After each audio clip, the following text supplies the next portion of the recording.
Mother Nature has the answer to all the things we need. It is in the purest waters which flow out to the sea. You will find it on the prairies, in the rich and fertile lands, and you will find abundance upon the desert sands. As we seek the magic potion that will help regain our youth, the chemistry of progress and its self-polluted truth had crept into our lives, infecting everything in sight. It took 100 years, but we finally got it right. So Hey, welcome to the show. I wanted to just say good evening to everyone for joining us this wonderful Tuesday evening, and we're going to have another absolutely powerful show tonight. We have the one and only Doug Whitfield with us tonight. We're also going to have a special guest Skyped in, especially for you. And tonight we're going to talk about a few things. We're going to talk about our products. We're going to talk about a little bit more about the vision of the health center, where we're going. We've got a special surprise for you that Doug's going to bring in about part of our nutritional beliefs and things that we do around here. But for right now, Doug, you know, the other day when we were doing the meeting, I was really excited. We spent so much time talking about the power of the optimum detox and our power. And we spend some time talking about the Asceniac, but every time I really hear the details and the story behind that, it's pretty amazing. And I think there's something that people really need to, not cancel clear need, but would be great for people to know and understand. So would you mind sharing a little bit with us about the Asceniac, how it came about, and the whole process? Absolutely. Thank you, Randy. Well, the Asceniac is our name for a product that's been around for generations, and it's a derivative of a product called Essiac. Okay. And Essiac has quite a political history throughout not just North America, but actually throughout the world. But it's an interesting story. There was a book written that was by a Dr. Gary Glum out of California that was up for a Pulitzer Prize for Best Nonfiction Title. And it's quite accurate in its depiction of the whole transition, the whole story. But I'll share that with you. And our involvement in it, okay, because we've had a tremendous involvement in it. But the story actually starts back the turn of the century in 1900 approximately. There was a couple that immigrated to northern Ontario from Europe, from England, and they settled in a nickel mining community called Sudbury, Ontario. And the woman developed tumors on her breasts, and of course, in fear, and she went to Toronto, and to the hospital there, and it was confirmed that she had breast cancer, and she had tumors breaking out on her breast. Well, back in 1900, that was pretty well terminal, and it was confirmed she had breast cancer, and they told her that the only hope would be a double mastectomy and a removal of both of her breasts, and which was really nothing more than an epitaph. You know, it was the chances of surviving a double mastectomy in 1900 was somewhere between slim and none.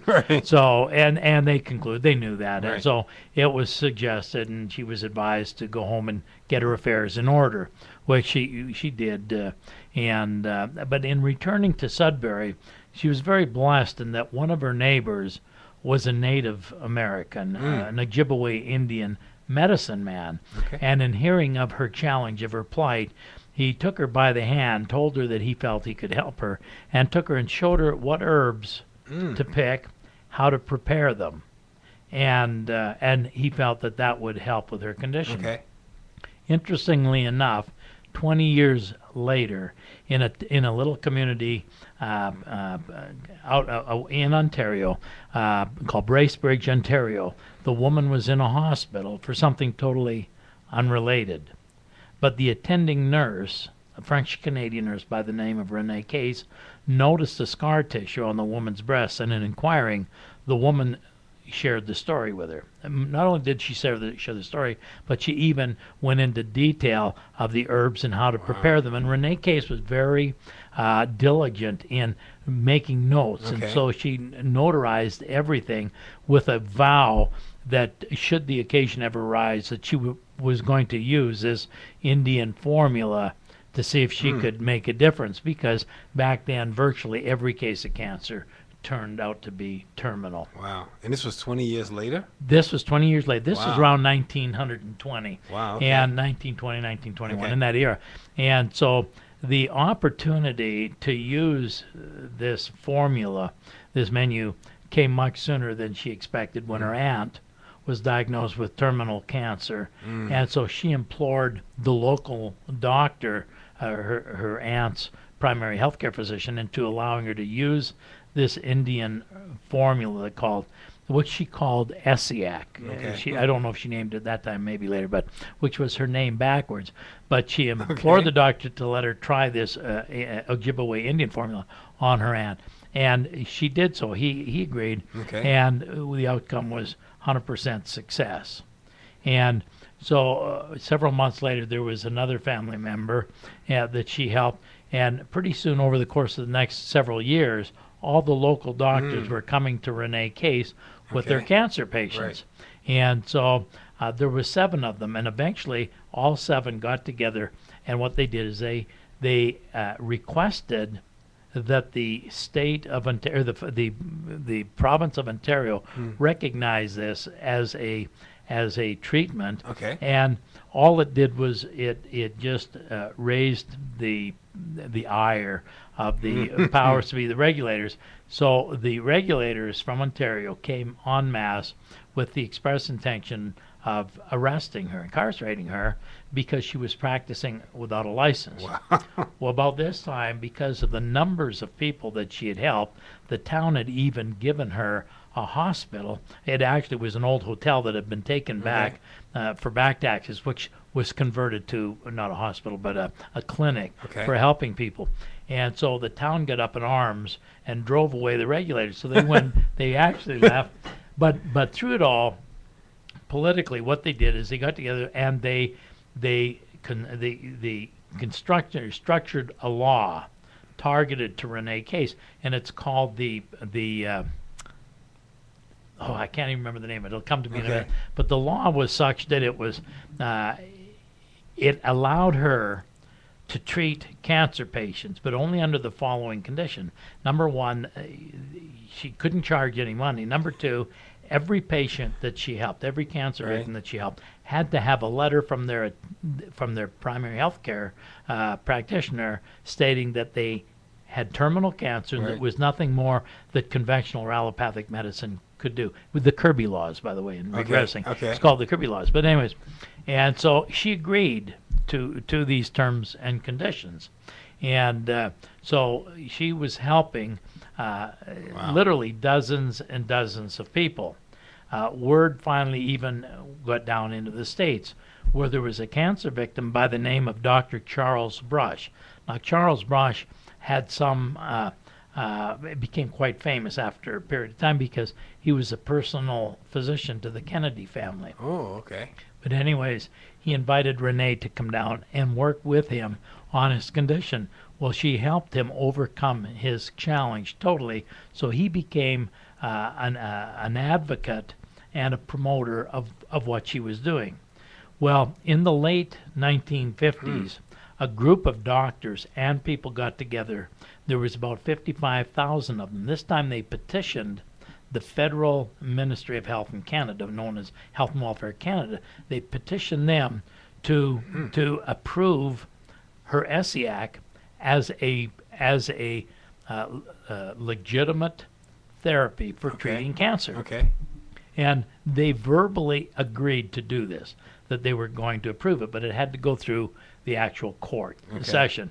So by the time it reached the Supreme Court, unfortunately what happened is that there was a lot of pressure put by lobbyists representing the drug community, the pharmaceutical companies, and they implored the senators in the Senate not to approve it because, according to them, there was no scientific evidence Now, the interesting thing is that there was about 200 people, I understand, that showed up to give testimony, right. and they all had letters from their physician saying that they had cancer that was terminal. There was nothing more could be done, and yet these people now had letters suggesting that they had no cancer at all. Wow. Okay, but even with this pressure, because of the pressure put on by the lobbyists, it was turned down by, I think it was 2 votes in the Supreme Court. But they recognized it had value, so they sent out a memorandum to the Canadian people, to the public, saying that because that there was enough evidence to support that it did have merit, that they were going to approve it as an experimental drug, which is what they did. So they approved it as an experimental drug, making it available through what they call the Emergency Drug Release Program. Okay. And there it sits to this day in Canada, because, of course, doctors weren't willing to jump through all the hoops, and even if they did, there was nobody that could make it. And, so there was just a ton of challenges. So it labored there for a number of years. Okay. And so until what happened is that how we got involved, of course, I was in the natural health arena. Yeah, okay. I grew up in that part of Canada. I grew up in a place called Orillia, and prior to that, Huntsville, just a few miles from Bracebridge. Now, most of my family, they were members of the Brethren, which is my grandfather was a circuit preacher. My uncle was was also a minister. Okay. My dad would even preach sermons on occasion. Wow. So it was quite, and it was all fire and brimstone. It right? was tough. It was tough sledding back then, So I mean, we were going to church a number of times every week, and it was scary because they would pound their hand, But anyways, my uncle, my mother in 1990, it was determined that she had to go in. She had a lot of abdominal pains, and I understand already. I've got a factory. I make health products, and at that time, we started back in the late 80s, and been working with herbs since the 70s. But anyways, my mom, I was in Las Vegas at the time. Our factory was in Canada, and our head office was in Canada, so I had homes in both places. Okay. But I happened to be in Las Vegas at the time, where our distribution center is, when I got a call. My mom was going in for an operation that was deemed to be significant, though not life-threatening, for a blockage of the bowel. But I felt it was important enough that I grabbed a red eye and flew up to Canada. Okay. I arrived at my sister's place just in time to receive a phone call from the hospital from my dad, who was, for the first time ever in my life, I experienced him crying. He was weeping on the phone, because when they went to operate and they opened my mom up, they found that she was totally riddled with cancer, not throughout an entire pelvic region. So it was in her liver. They found cancer in her pancreas. There was, liver throughout her body, and her attending oncologist simply saw no means of recovery, and what they did is they put a bag on her, and they sewed her up and told her that at the very best she might have 5 to 6 weeks. This was the end of July, so the best that she could hope for would be early September 1990. And they told her, advised her, don't even consider chemo or radiation, because it was far too little, far too late, and would only make her final few days just miserable, and more miserable than they were going to be. And so that's the news that my dad shared with us. And of course, we were just not willing to listen to the prophets of doom. Exactly. And being in the natural health arena, I knew that there was other avenues that we could approach, including products that we were making that we felt could assist her. And so I put my mom in touch with some very well-known naturopathic doctors, and they were advising her. Well, within probably the following week, there was a little bottle arrived at my mom's place, and it was a little brown bottle with a piece of sticky tape on it, and it simply said Essiac. Okay. And I had never heard of it before. That was my first, meeting of this product, and sent by my uncle. and along with a note saying that in the 1940s he had cancer, and that he had used this, and he'd become friends with Renee Case in the 40s, Okay. and she had helped him overcome this. And working with Renee's best friend, Mary McPherson, who he was a friend with, they put this together and sent it out for my mom. Well, I'm quite. I just don't buy into everything. Right. But I knew that my uncle what he was saying would be truthful, at least truthful the way that he knew it to be. Right. And so that helped to take away a lot of my skepticism. Right. The next thing, I was doing a lecture in Victoria, British Columbia, in the island, and a lot of the people that were distributing our products, in hearing of my mom's challenge, asked me, have you ever heard of ESIAC? And it blew me away because I had just been introduced to it just within a day or two. And so it caused me to start considering this, and especially in lieu of the fact that literally overnight my mom was responding. Wow. Literally overnight. Wow. And so I made a trek back to Ontario, and I combined it with other business. So I actually drove. I was in Vancouver. I drove down to Seattle, through Spokane, and went across an I-90. I did meetings in Gillette, Wyoming, and all the way across. I did all these meetings and that, but eventually ended up at my uncle's home. They were kind enough to introduce me to Mary McPherson. Okay. Mary McPherson actually hand wrote out the recipe, the formula, and the herbs, what needed to be done. Well, the interesting thing on that trip, I was also spiritually guided to a family. It was a third-generation family that were actually have been producing herbs for Renee Case. Wow, okay. And so anyways, so it gave us a source of herbs, and from that I went home with the knowledge and the raw ingredients, and of course already had a factory. So I started making product for my mom. Also shared it with my dad, because my dad, going through the stress of my mom's cancer, developed cancer as well. Wow. And so anyways, over the course of the next year or so, literally they couldn't detect any cancer in my mom. They couldn't detect any cancer. The same oncologist that told her not to use chemo or radiation, now came to her and said, Dorothy, we can't explain it, but it's like a miracle. We can't find any signs of cancer. Now, my mom's out walking by this time probably 7-8 miles a day. Okay, she's feeling great. But they turned around and coerced her into going on a regimen of chemo. Oh. And against the better wishes of both her husband, my dad, and the family. But unfortunately, there were siblings in the family that encouraged her to listen to the science and, to the doctors, and don't, that snake oil that your son's got, you know what I mean? Oh. So unfortunately, she started in on that, and unfortunately, cancer came back with a vengeance, and we lost her in December 17th, 1993. So we kept her alive for 2.5 years when she was given less than 6 weeks. Most of that time, she was had a good quality of life as well. So. But my dad, on the other hand, now this is interesting, because my dad refused to cave in to the fear mongers. His oncologist. Of course, he developed a tumor that was so large in his prostate that it wasn't even manageable with radiation. So they put him on a regimen. They gave him a regimen of female hormone pills that would shrink the tumor, where it would become more manageable with radiation. And my dad at that time said, well, Doc, he said, my son's got some stuff, but I've seen some miraculous things happen.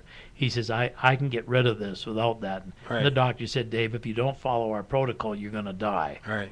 And so anyways, he says, you take these pills, and then you'll come back in January. And so what happened is my dad went back in January, and they started arranging so that they could test and measure the size of the tumor, so that they could start him on a radiation protocol. And he said, well, before you start doing all that, he said, I just want to inform you that I don't have cancer. And the doctor said, Dave, you got a tumor. It was ascertained it was malignant. You've got cancer. You've got a tumor. And my dad says, no, I don't have. And he says, Dave, The pills I gave you will shrink it. They won't get rid of it. They don't have that ability to get rid of it. My dad said, well, you don't seem to understand. I didn't take your pills. As a matter of fact, I brought them with me so you can have them back. Give them to somebody else that needs them. He says, you're going to check me anyway. He says, but you'll find. He says, I don't have a tumor. I don't have cancer. He says, I know my body. I know how I feel. So sure enough, they checked. And according to my dad, he said, son, he says, the doctor had this blank look in his face. He says, he said, well, Doc, he says, Dave, he says, you did have cancer. He says, well, what have I got now? He says, there's no signs of anything. He says, well, isn't that what I told you? Right. He says, and now that you know that this is not snake oil, he says, I believe you have a responsibility to your patients to share that information with them. Now, interesting enough, shortly after that, I took my dad. I was invited to address the University of Daejeon, South Korea's leading oncologist, and the government in Seoul. And so I took my dad over there with all of his medical files, so he actually got to address them. I've got pictures in my office of him on the podium there with a translator, but sharing his story. You know. So you went through what I would call the early days of the pharmaceutical companies really dictating what could be done and not done, and just controlling what happens to people. Well, here's the thing, Randy, is that I'm not down on doctors. Bless their heart, there's a place for allopathic or conventional medicine. And there's probably more misinformation being disseminated through the natural health arena than there is even in conventional medicine. We know that, first off, here's the things that we need to know is that every degenerative condition is a result of poisons. Okay, now conventional medicine would have us believe that it's the results of viruses or pathogens or microbes, and that just factually is wrong. Okay, and it's viruses, pathogens, germs, microbes are all living entities. They need a food source. Okay, their food source is poisons. Consequently, it's always poisons that are the chief and primary cause of all degenerative and chronic conditions. They cause disease. So when you start looking at prescription medication, every prescribed drug, without exception, is toxic to the body, borne out by the fact that every drug has a side effect. The side effect is simply the body's wisdom sending you a signal that it's not in harmony with its needs. Okay? So now, I'm not saying that viruses, pathogens, and germs and microbes can't be a secondary issue. Right. You know, but they're never the primary cause. The primary cause of all disease is poisons. If you rid yourself of poisons, you don't have a food source, so you're not a willing host. In other words, you don't attract these things.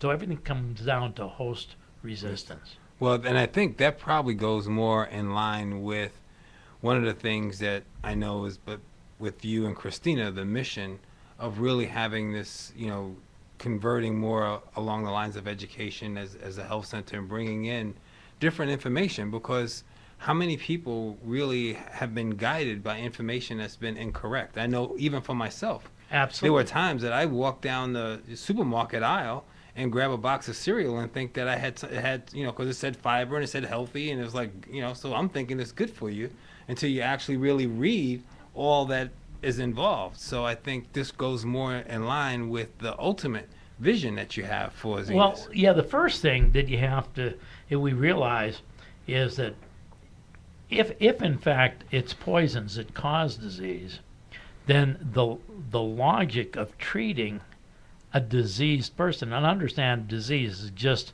a body out of balance. Okay. Restore the balance, you eliminate the disease. Okay. But where the logic is in using some of the most insidious poisons in the world to treat these diseases. You see, there's only one thing that can heal or cure. We spend trillions of dollars over the years, okay, in trying to develop that magic bullet, you know. It ain't going to happen. Right. It's never going to happen, because drugs can't heal, doctors can't heal, and products can't heal. There's nothing out there that's going to heal. Healing is always done from within. We're given the innate wisdom of the body. It's our immune system, and that's the magic. Okay. That's the magic. And as long as it's in balance, you can't stop it from healing. Okay. Okay, so then our mission should be to do everything possible to support our immune system in its quest to repair any damage. Okay. Well, and I also think, too, I wish I would have bought a copy of it with me, your book, because I think in your book you go through different phases of that and really educating people on the fact of what they need to do in order to stay healthy. Well, we're manipulated and controlled through fear, okay? Whether it be politics or whatever, it's religion, Right. If you don't believe this, you won't get to heaven, or Right. or if you're Christian, or so we're always being manipulated and controlled through fear, and probably the chief culprit would be the drug companies, and they utilize doctors as their puppets. Because understand how at one time, there was a time when medicine was actually leaning more towards the homeopath than the allopath, okay? Because at one time, allopathic medicine was very cruel, and the cure usually was worse than the disease. Right. So I mean, if you had a headache, they'd drill into your head to let the demons out, or if you were, or they'd bleed you to get rid of poison, anything.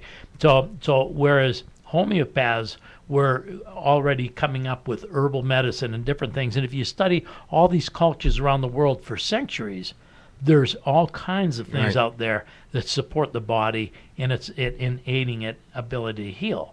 Okay. Doctors can dress wounds, but they can't heal. So anyways, in Hippocrates he said, let food be your medicine, let medicine be your food. So when we were created, regardless of whatever your religion is, most religions agree on one thing, is that we were created. Okay. So if we're amongst the majority that believe in creation, that there was a creator, then I think it's fair to say that when you look at the magic of the human body, with our mind that can think and reason, when you look at our eyes that can see, that our mouths we can talk and speak, and how everything interfaces, there's such a magic that it's such a perfect piece of equipment that whoever created it would give us everything in nature to support it in wellness, vitality, and energy. And they did in the way of natural food, fruits and vegetables, and all these things that we have there. And they've synergistically blended them with nutrients that are in harmony with our body's needs. And so as long as we're eating the right food that's not denatured, but that's complete and whole and alive, okay, then we're giving the body the medicine it needs so the body can effectively go ahead and do what it's designed to do in our immune system in healing and restoring wellness. Well, I think that brings us right to another topic that I want to talk about. But before I get there, I just want to let everybody know that the book has magically appeared. Thank you very much, George. Really appreciate that. And I would strongly suggest that you just go to our website, zenusglobalhealth.com, and get yourself a copy. If you read through this will provide you with the education necessary to make much better decisions than you may have been in the past. Because as you said, Doug, we've been conditioned to believe certain things. We've also been conditioned to believe certain things about how we eat, how we cook, and all those things. Now, I know as part of your own personal history and part of your own personal story that you got trained by one of my idols from ages ago, Zig Ziglar, and he used to always tell stories about his cookware and going door to door and so forth and so on, and you've actually got trained by him. So I'd like for you, if you would, share with us, again, maybe a little bit about that story, how that all came about, but as you were tying all these pieces together, right, with the food that we bring and how we feed our body, how does this cookware really incorporate with that entire mission? Well, because first off, my background and my passion has been more to do with nutrition and the role it plays in creating wellness, vitality. Okay. And of course there's different levels of health. You Right. can be, because there's a certain level, you can be just a little below that level and you're not really sick, but you're not enjoying peak health. Okay. There's some days, Randy, you get up, you get in the shower, and you're okay, and you may whistle a little, but there's other days you get up and you feel you're really in your zone. Yeah. You're singing top of your voice, Right. and that's when you're in your zone. And people that are really, truly healthy usually have a lot more days like that where they're really on top of their, on their game. And so one of the things that introduced me, and again, I've been spiritually guided. I've come to the conclusion that I just let go of it and surrender, surrender to whatever powers, spiritually, because I'm not necessarily the brightest guy in the world, and I'm not a doctor. However, I've been tremendously blessed with having attracted the very best teachers, Yes. and I've been a good student. Yes. So I've learned well, and so my mission now is to try and educate people to share what I believe to be truthful, authentic, accurate information, because as you mentioned, it's only through good information can we posture ourselves to make accurate, good, intelligent choices, especially when it comes to our health, because even our doctors, and God bless them, they're totally manipulated and controlled and regulated by the drug companies. Okay. And when I was talking, I just digress for a moment because I'd like to bring this in. When you look at the allopaths, and when I mentioned that the homeopaths were actually winning the war, and allopaths are dropping out, that's when all the money started coming in from the money people, and they started pumping a lot of money in.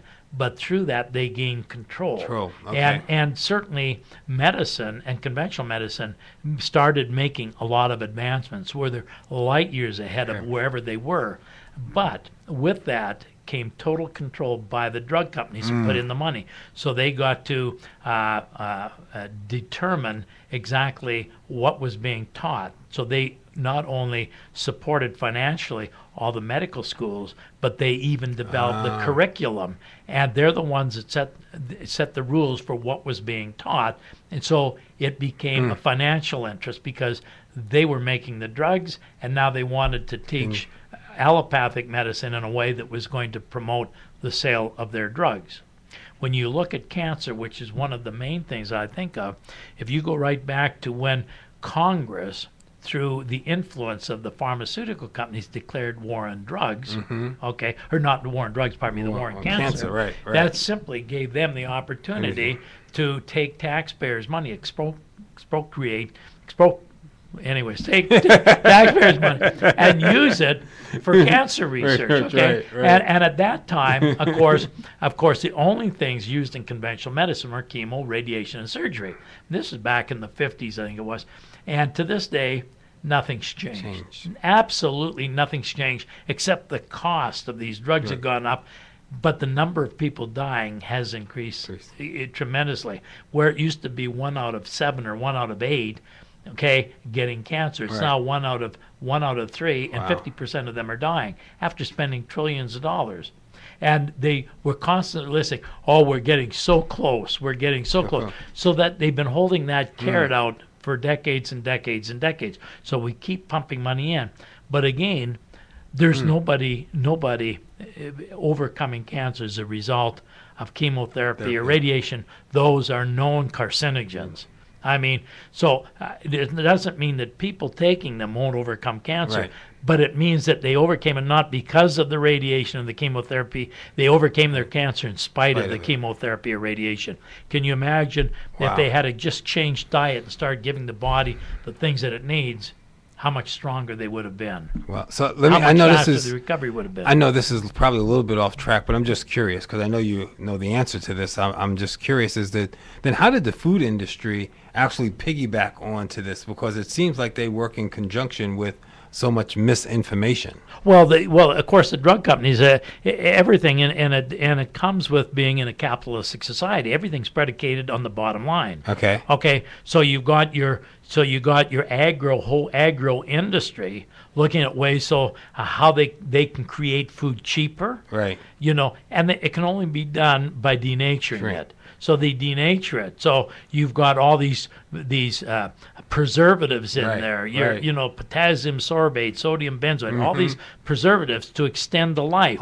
And of course, and they always go back to even milk. For example, Milk is totally denatured because through the process of homogenization and pasteurization, you've destroyed all the life, all the enzymes in there. And I talk about that in my book. If you want to take something that may be healthy for you, you want to take raw milk. But of course you can't, because raw milk goes sour. Well, here's an interesting thing. Pasteurized milk you buy also, because food is always regulated through what they call the colony forming units, bacteria plate count. Okay. Anything in North America, Canada, United States, have a standard. Anything below 100,000 microbes per unit, okay, is deemed to be safe in food. Pharmaceutical standards are less tolerance than that. Okay. But so as long as the bacteria plate count per milliliter is down below 100,000 units, it's deemed to be safe. Okay. So, but here's the thing. Nature provides that when milk goes bad, it turns sour. Preservatives don't keep it from going bad. They simply keep it from going sour.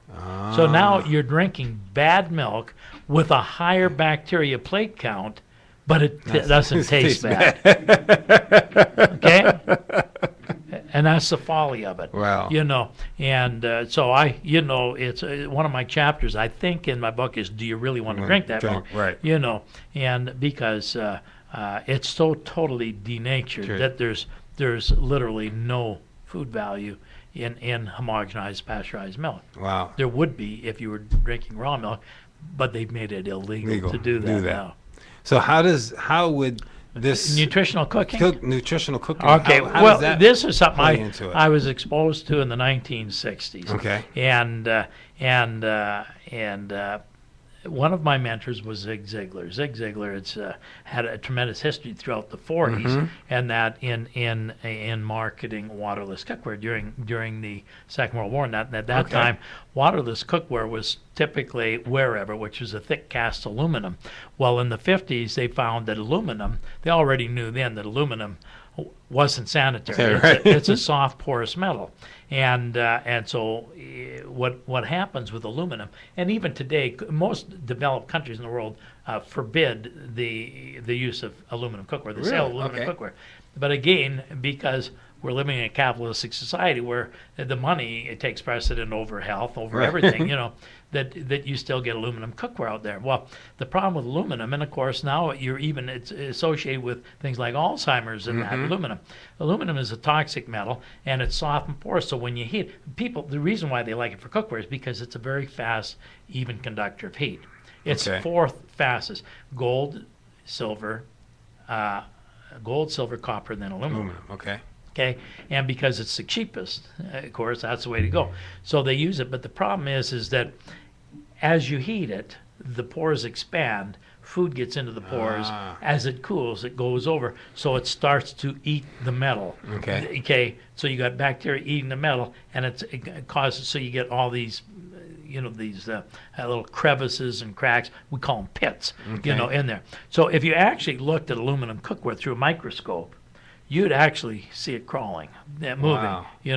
Now the same thing holds true for a lot of people. A lot of people are not going to like this, but even with our cast iron frying pans, we say, well, because it's passed down. I was raised on those, man. Yeah, grandma used it, exactly. And then mom, and then passed down. So, well, again, a cast iron was wonderful for a fry pan because it retained heat for a long period of time, and so what would happen? But again, it's a porous metal. You heat it, the pores expand. So if you took a cast iron frying pan, put it on the stove, crank the heat up with nothing in it, in a few minutes, you'll start to see green goo come oozing out of the pores, and that's what ladies call seasoning. And people say, well, yeah, but the food tastes just better, like grandma's food. Well, let me tell you something, it probably is grandma's food that you're eating. Okay.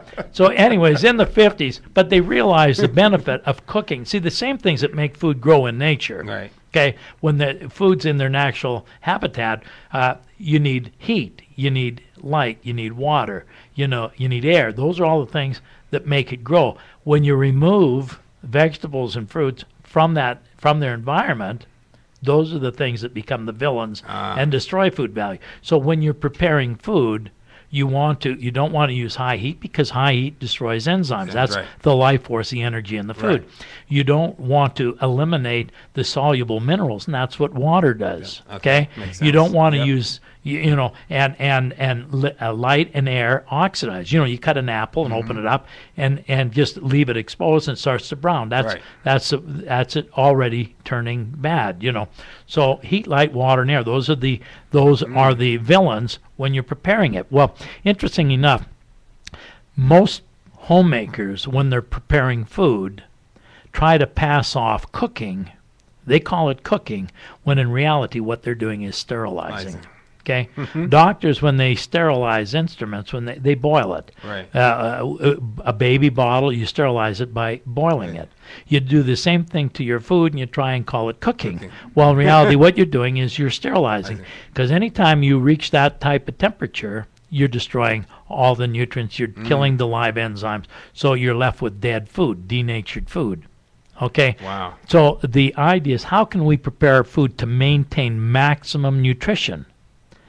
Make it soft so it's easy to digest, but keeping it so it tastes better, looks better, and better for you. Well, the only way you can do that is through the proper equipment. So what we have today is what we call a nutritional cooking system. And this is simply the best set made in the world. Now, understand something. I do know something about nutritional cooking. Okay. I happened to break a world's record in 1968, sold more than anybody else. Yes, okay. At that I'm time. not surprised. But anyway, and selling is a transfer of emotion. So it was just I believe so fervently in it, right. and by being able to relay that belief, Information, people became passionate about wanting it and needing it. This is a piece of equipment that not only will pay for itself, but save you a lot of money as well. So anytime people say, well, I can't afford this, well, let me tell you something. If they're not eating and not cooking, that might be true. But if they're buying groceries, they're already paying for it. So the question is, do they want it, let it pay for itself, or to continue to pay for it and never own it? It works like this. First off, this is the highest grade of surgical steel inside and out. Okay. Surgical steel is a non-porous metal. The drawback to surgical steel twofold. Number one, it's a poor conductor of heat. Number two, it's very expensive. Okay. But when this equipment was made, there was no thought. The thought wasn't given to the expense. It was given to the value. Okay. Because price is forgotten. Quality is remembered long after price is forgotten. Right. But because it's a poor conductor of heat, what we have in between are 7 different layers of exotic metals designed in a way through what they call the science of metallurgy to be able to coefficient of expansion and contraction with the surgical steel so it'll never warp, but it will distribute the heat very rapidly and evenly along the bottom and up the walls of the container and throughout the lid. So when you put the lid on, you now have in effect a little oven that you're using on top of the stove. Okay. But you can cook your vegetables in here with minimum moisture, and you cook it on little to no heat. Wow. Okay. A lot of people, how do you do that? Well, it's simple. The metal in here, by the way, we got actually 2 layers of silver in here. Okay, which is the second fastest conductor. We have some aluminum in there too, but it's protected by being gift wrapped in the surgical steel. Okay. But you put your vegetables, you simply rinse your vegetables, put them in container, and make sure you drain all the water off. Drain it to a dribble. You put it on the element. You turn the heat to medium heat. Okay? And you notice on top here, there's a little vent, and it says open and close. When you look in the open, it's a little, you can see through it. Well, at 170 degrees, the moisture in the vegetables and clinging to the vegetables creates vapor. The vapor then, as it expands, forces the oxygen through that little hole, causes it to whistle. So if you can't see it escaping, you can hear it. Okay. When you hear it, that's your cue, and it's got a temperature gauge on top too. That's a unique feature on this cookware. You simply now, that's your cue to turn this to the closed position. Turn the heat right off. Turn the heat off. Now there's other sets out there where you can turn the heat to low. This one you can turn it right off because of the construction. Turning it off, now that vapor inside starts to cool. It contracts, it pulls the lid down tight, creates a vapor seal in this little trough here. Okay? So now, pulling the lid down, you're now cooking in a partial vacuum. Well, things that we know about vacuums are, number one, there's no air. Right. Number two, without air, you can't breathe. Number two, you can't burn. Right. Okay. So now you're cooking your food in a vacuum. Wow. It's sealed. There's no air. There's no moisture. So and you're cooking at a low temperature so that you retain the integrity of the enzymes. You retain all the vitamins, all the minerals. You know, you walk into somebody's home when they're cooking, you say, "Oh, that smells good." Right. Well, what you're smelling, Randy, is not what you have for dinner. It's what you're not You're having gonna for have dinner. Right. When you're done, you're now left with food that tastes garden fresh. It tastes raw, except it's soft and easy to digest. Wow. Okay? Wow. And sometimes there's certain fruits and vegetables that actually have more nutritional value than even eating them raw, because it requires that temperature just to be able to release all the minerals and vitamins in there. Wow, that's amazing to me, and we're getting ready to wrap up here. But I just want to tell those of you who are local in the area, because we do have, how many countries? 26 countries we're shipping to now, or more? 17 countries. Okay, right see, now. I'm so used to network marketing. Tomorrow will be 26. Tomorrow will be 26. Yeah, we're babies, but we're healthy We're growing. babies. Okay, 17. I don't know. I just dreamed 26 for some reason. But 17 countries we're shipping to. So those of you who are local, we do our meetings here on Thursday evening, and we're doing a raffle and drawing for the cookware as well. And also another amazing benefit that we have that we're working through is that we've opened up our founding member program. And so if you become a founding member, you can check into our website or just give us a call and we can give you more information on that. You also will have the opportunity to experience the cookware, because we truly want you to experience what it's like to have a full and healthy life. And that's what it's all about. It's about what we put into the body. And I know, Doug, you say that over and over again. So I want to give you an opportunity to close with just the importance of really taking care of this gift that we've been given, and some of the best things that we can do with this gift that we have. Well, I think that it is a gift, and each of us come to this planet with a lot of blessings, but we all have that one thing in common, typically that special gift, which is our body. But it's incumbent on us to be good stewards of that, what we were given. And diseases, simply when we're not good stewards, and it's typically brought on, the imbalance is brought on from a lifestyle of excesses and abuses. For example, I can assure you, Randy, and you correct me if I'm wrong, if you had $1 million racehorse, okay? Let's say you invested and you had $1 million racehorse. I rather doubt that you'd be keeping them up till 2 a.m, drinking with them, having them smoke. You know what I mean? Exactly. Okay? But we turn around, we do that, and how much more are we worth than a racehorse when you start to think about it? And yet we do all these things and destroy that gift that we were given, or weaken it. You know. Yeah.